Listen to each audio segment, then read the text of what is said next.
হচ্ছে কালো ক্যাম্পার আইসক্রিম।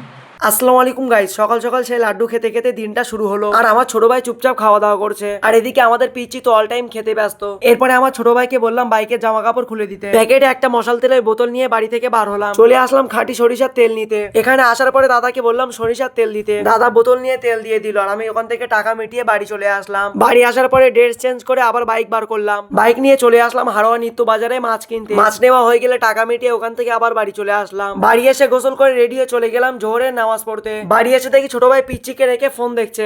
আম্মু বেগুন তরকারি ও মাছ দিয়ে ভাত দিল, তাই দিয়ে দুপুরে খাওয়া দাওয়া কমপ্লিট করলাম। খাওয়া দাওয়া শেষ করে দেখলাম প্রচন্ড জোরে পানি শুরু হয়ে গেছে। এখন তো আর বাইরে যাওয়া যাবে না, তাই ঘরের মধ্যে চলে আসলাম। কালো ক্যাম্পার আইসক্রিম।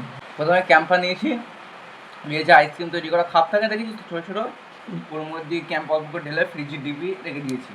দিয়ে একদিন পর এটা বের করে যাবো। গাইস কি আর করা যাবে, তোমাদের ভিডিওটা ভালো লাগলে অবশ্যই একটা লাইক করে দিও, চ্যানেলটিকে সাবস্ক্রাইব করে দিও। দেখা হচ্ছে আবার একটা নতুন ভিডিওতে।